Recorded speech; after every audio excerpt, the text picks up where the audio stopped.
بسم اللہ الرحمن الرحیم۔ السلام علیکم ورحمۃ اللہ وبرکاتہ۔ زکوٰۃ اور ٹیکس کے فرق کے بارے میں اس ویڈیو میں ہم جانیں گے۔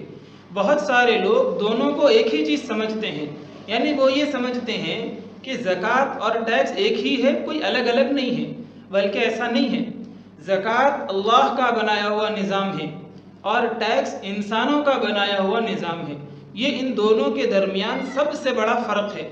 لہٰذا انسانوں کے بنائے ہوئے نظام میں جو کمیاں ہوتی ہیں وہ ٹیکس میں موجود ہیں، کیونکہ ٹیکس میں لوپ ہولز ہیں، اور نمبر 2، ٹیکس میں کسی نہ کسی کو فائدہ زیادہ ہے، یعنی سب کے لیے انصاف پر مبنی نہیں ہے۔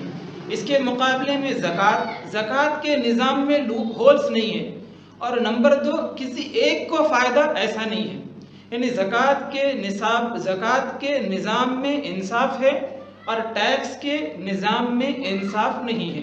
یہ بنیادی فرق ہے زکوٰۃ اور ٹیکس کے درمیان۔ دوسرا فرق ہے کہ زکوٰۃ ایک عبادت ہے، یہ ایک اسپریچول چیز ہے، یعنی اس میں روحانیت بھی ہے۔ اس کے یقیناً مادی فائدے بہت زیادہ ہوں گے، لیکن اس کا جو روحانی پہلو ہے وہ اس کی امتیازی شان ہے۔ اسی وجہ سے آپ جانتے ہیں کہ اسلام میں زکوٰۃ ایک اہم رکن ہے۔ اس کے مقابلے میں جو ٹیکس ہے وہ اسپریچول نہیں ہے، وہ عبادت نہیں ہے۔ اب ٹیکس چاہے جتنا دے لیں، میں ٹیکس دینے کے لیے منع نہیں کر رہا ہوں، آپ جتنا بھی ٹیکس دیں گے تو وہ اسپریچول جو عبادت والی بات ہے وہ ٹیکس میں نہیں آئے گی جو زکوٰۃ میں موجود ہے۔ تو دوسرا فرق کیا ہوا کہ زکوٰۃ ایک عبادت ہے اور روحانی عبادت ہے، ٹیکس عبادت نہیں ہے اور ایک روحانی شے نہیں ہے۔ اور جو تیسرا اور بنیادی فرق ہے وہ یہ ہے کہ زکوٰۃ سیونگز پر لگائی جاتی ہے، یعنی زکوٰۃ سیونگز پر ہوتی ہے، اور اس کے مقابلے میں ٹیکس کنزمپشن پر ہوتا ہے۔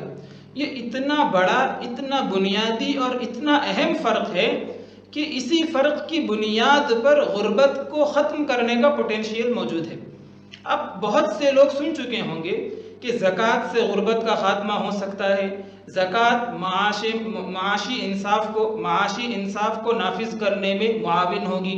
یہ ساری چیزیں سنتے ہیں، لیکن وہ کیسے ہوگی؟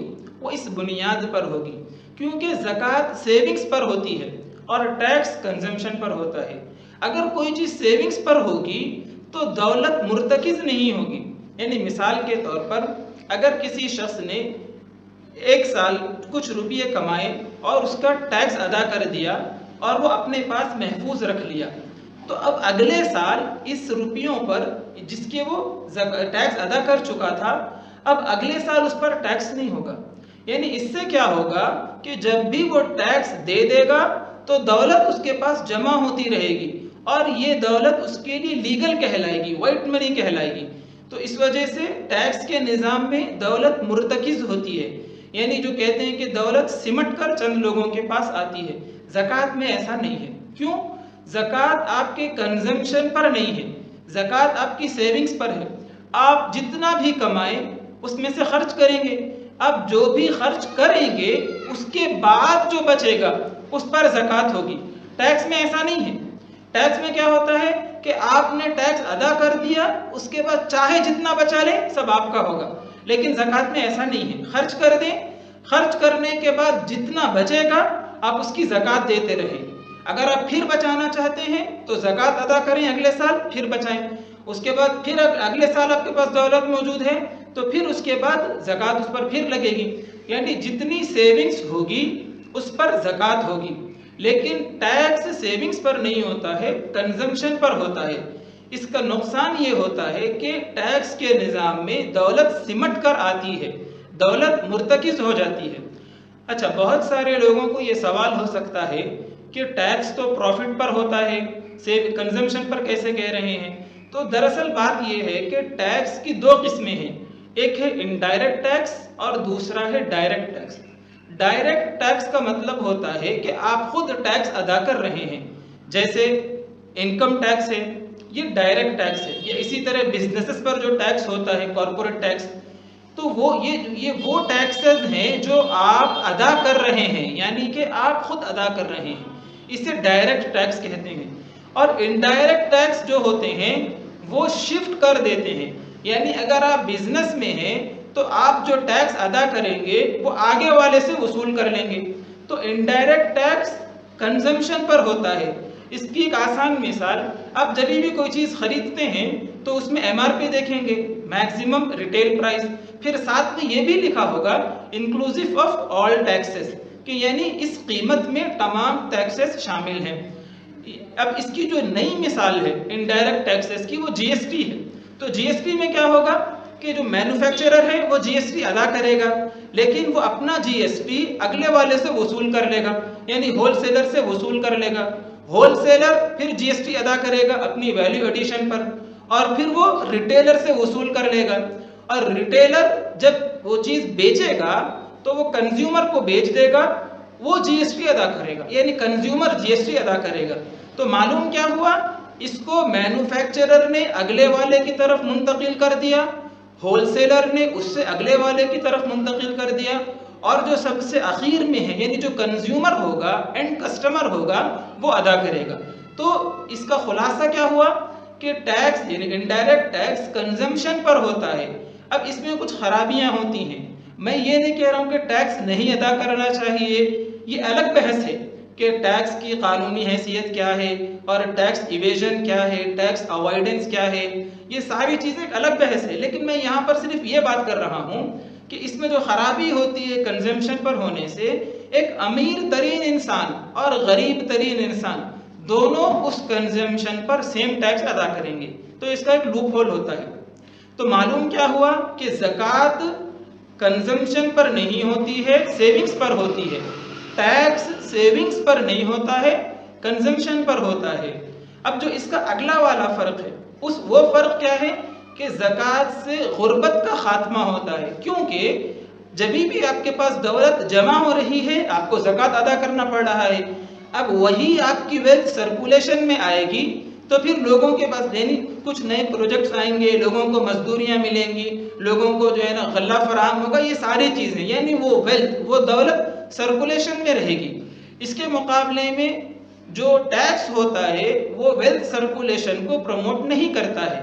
اس کی وجہ سے اس سے غربت کا خاتمہ نہیں ہوتا ہے بلکہ اس میں قیمت میں اضافہ ہوتا ہے. تو معلوم کیا ہوا، زکوٰۃ سے غربت کا خاتمہ ہوتا ہے اور ٹیکس سے غربت کا خاتمہ نہیں ہو سکتا ہے بلکہ قیمت میں اضافہ ہوتا ہے. اور جو ایک اور فرق ہے وہ یہ ہے کہ زکوٰۃ سمپل ہے، یعنی آپ کی جتنی ویلتھ ہے، آپ کے جو ایسٹس ہیں پورے کیلکولیٹ کریں، اس میں سے جو ڈیڈکٹیبل لائبلٹیز ہیں اسے نکالیں، اب جو بھی ٹوٹل اماؤنٹ ہے اس کا 2.5% ادا کر دیں. لیکن اس کے مقابلے میں جو ٹیکس ہے وہ بہت کمپلیکیٹڈ نظام ہے، بہت پیچیدہ نظام ہے. آپ میں سے کچھ لوگ سن چکے ہوں گے، اس زمانے کے بعض حضرات کہتے ہیں کہ اگر کسی کو امیر بننا ہے تو ٹیکسوں کے نظام کو سمجھنا ضروری ہے، اس کے بغیر وہ امیر نہیں بن سکتا. اتنا کمپلیکیٹڈ نظام ہے. آپ جی ایس ٹی کو دیکھ لیں، جتنے بھی ممالک میں جی ایس ٹی نافذ ہے آپ دیکھ لیں جی ایس ٹی کتنا کمپلیکیٹڈ ہے. پھر اس کے بعد direct tax, indirect tax, capital gain tax, property tax, wealth tax, دسیوں قسم کے ٹیکسز ہیں. تو خلاصہ یہ ہوتا ہے کہ یہ کمپلیکیٹڈ ہو جاتا ہے، لیکن اس کے مقابلے میں زکوٰۃ بہت سمپل ہے. اور ایک اور فرق جو ہے زکوٰۃ اور ٹیکس میں، جو آخری فرق ہے وہ یہ ہے کہ زکوٰۃ سے غربت کا خاتمہ ہوگا لیکن ٹیکس سے غربت کا خاتمہ نہیں ہو سکتا ہے بلکہ اس سے قیمتوں میں اضافہ ہوگا. تو اس کو سمرائز کرنے کے لیے 5 فرق ہیں. زکوٰۃ اللہ رب العزت کی طرف سے بنایا ہوا نظام ہے، انسانوں کا نظام نہیں ہے. ٹیکس انسانوں کا نظام ہے، اللہ کا نظام نہیں ہے. زکوٰۃ اسپریچول ہے، وہ عبادت ہے، اس کے معاشی ہزاروں فوائد ہیں. اس کے مقابلے میں ٹیکس عبادت نہیں ہے، وہ روحانی چیز نہیں ہے، اس سے کچھ فوائد ہو سکتے ہیں. تیسرے نمبر پر زکوٰۃ سیونگز پر ہوتی ہے لیکن ٹیکس کنزمپشن پر ہوتا ہے. چوتھے نمبر پر زکوٰۃ سے غربت کا خاتمہ ہوتا ہے اگر صحیح طور پر نافذ کیا جائے زکوٰۃ کا نظام، اور جبکہ ٹیکس سے غربت کا خاتمہ نہیں ہو سکتا بلکہ قیمتوں میں اضافہ ہو سکتا ہے. اور 5ویں نمبر پر، 5واں اور آخری فرق، زکوٰۃ سمپل ہے، بہت سادہ نظام ہے. اس کے مقابلے میں 5واں جو چیز ہے، 5واں فرق ٹیکس کا، ٹیکس سمپل نہیں ہے، وہ کمپلیکیٹڈ اور پیچیدہ نظام ہے. تو اب امید کرتا ہوں کہ ٹیکس اور زکوٰۃ سے متعلق یہ فرق سمجھ میں آیا ہوگا. اگر آپ اس سلسلے میں مزید جاننا چاہتے ہیں تو یہاں نیچے یا ڈسکرپشن میں ایک لنک ہوگا، میں نے زکوٰۃ سے متعلق ایک پورا مکمل کورس تیار کیا ہے اور وہ کورس ابھی فری ہے. آپ وہاں پر اس لنک پر کلک کر کے اس کورس میں انرول ہو سکتے ہیں. اللہ تعالی ہمیں سمجھنے کی اور عمل کی توفیق عطا فرمائے. السلام علیکم ورحمۃ اللہ وبرکاتہ.